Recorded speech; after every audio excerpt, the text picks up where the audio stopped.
뉴스앤 이슈 3부 시작하겠습니다. 자유한국당 나경원 원내대표는 책임 있는 야당으로서 결단을 내려 국회를 열기로 했다면서 오늘 안으로 국회 소집 요구서를 제출하겠다고 밝혔습니다.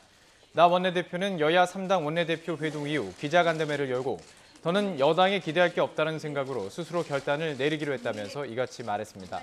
나 원내대표는 이어 민생을 챙겨야 하는 1차 책임은 정부 여당에 있지만 지금 여당은 그 책임마저 방기하고 자신들의 잘못을 가리고 자신들의 비리를 감추는 데만 급급하다고 비판했습니다. 더불어민주당 홍영표 원내대표는 자유한국당 나경원 원내대표의 결단을 높이 평가한다며 늦었지만 국회가 정상화돼서 다행이라고 밝혔습니다. 홍 원내대표는 국회에서 기자들과 만나 여러 민생 현안에도 불구하고 2월에 국회를 열지 못하고 3월에 국회를 소집한 데 대해 국민 여러분께 송구하다며 이같이 말했습니다. 그러면서 3월 국회를 통해 그동안 미뤄왔던 시급한 민생 입법, 개혁 입법을 최대한 빨리 처리해 일하는 국회로 정상화될 수 있도록 최선을 다하겠다고 강조했습니다. 문재인 대통령은 오늘 오후 국가안전보장회의 NSC 전체 회의를 주재하고 2차 북미 정상회담 결과 평가와 대응 방안을 논의합니다. 오늘 회의에서는 강경화 외교부 장관, 조명균 통일부 장관, 전경두 국방부 장관이 각각 현재까지 파악된 상황에 대해 보고한 뒤 대책을 토의할 계획입니다. 김의겸 청와대 대변인은 하노이 회담에서 실제 어떤 대화가 이루어졌고 어디서 꼬였는지 정확한 진단이 먼저 이루어져야 한다고 밝혔습니다. 이종석 전 통일부 장관은 북미 정상회담이 결렬된 것과 관련해 문재인 대통령의 중재 역할이 어느 때보다 중요하게 부각되고 있다며 원포인트 남북 정상회담을 열어야 한다고 강조했습니다.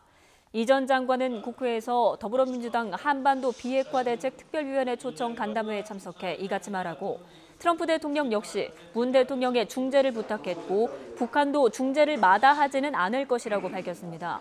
이어 중재를 통해 대안을 만든 뒤에 북미 회담이 이루어져야 한다고 덧붙였습니다.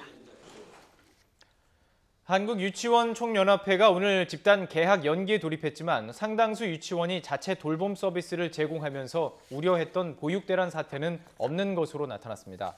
권지영 교육부 유아교육정책과장은 오늘 정부 세종청사에서 기자들을 만난 자리에서 정확한 개학 연기 현황을 취합 중이지만 우려했던 돌봄 공백 사태는 없는 것으로 보고 있다며 이렇게 말했습니다.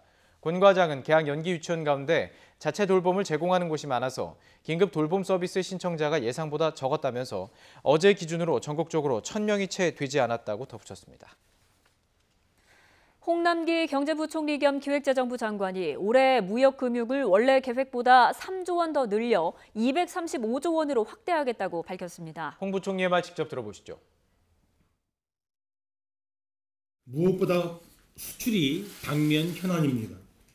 작년 사상 최대 성과에도 불구하고 12월 이후 지난달까지 3달 연속 전년 수준에 미치지 못하고 있는 상황입니다. 수출 전 과정에서의 무역금융을 대폭 보강하였습니다.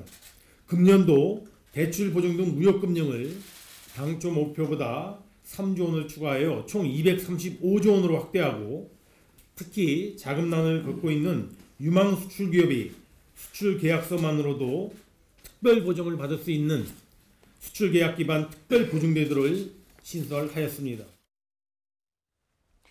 YTN은 임시정부 100주년을 맞아 임시정부가 걸어온 고난의 발자취를 전해드리고 있습니다. 오늘은 네 번째 시간인데요.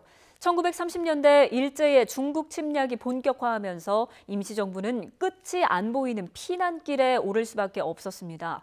중국 전역을 떠도는 고된 여정이었지만 광복의 그날까지 투쟁은 멈추지 않았습니다. 최민기 기자가 그 현장을 따라갔습니다. 점차 중국 본토로까지 침투해오는 일제를 피해 임시정부는 타국 만리를 떠돌아야 했습니다. 상하이에서 태어난 임시정부는 항저우와 광저우, 시장을 거쳐 충칭까지 이어지는 긴 피난길을 이어갑니다. 전체 길이만 4,000km가 넘는 여정이었습니다. 1919년 4월 상하이에서 태동한 임시정부는 일제의 박해를 피해 이곳 충칭으로 건너왔습니다. 그렇게 충칭의 거처를 마련한 임시정부는 그해 9월 한국 광복군을 창설합니다. 비록 외국 땅에서 조직한 크지 않은 규모의 군대였지만 임시정부 직할의 독자적 군대로서 미군 부대와 합동훈련을 벌이며 국내 진군도 계획합니다. 광복군은 대한민국 임시정부의 정규 군대였습니다. 중국 땅에서 한국의 그 깃발을 올리고 광복군을 만들었다는 자체가 그거는 역사의 아주 혁신이라고 할 수가 있습니다. 그러나 본토 진공을 눈앞에 둔 순간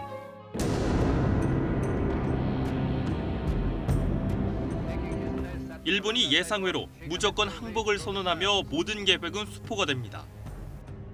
일본의 항복은 하늘이 무너진 듯한 일이었다. 천신만고로 수년간 애써서 참전 준비한 것도 다 허사가 됐다.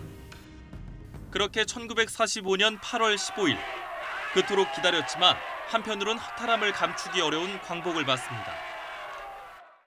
상하이에서 시작해 무려 27년 타국 이영만리에서 독립만을 열망하며 고난을 견딘 임시정부의 활동은 그렇게 대장정에 마침표를 찍습니다. YTN 최민기입니다.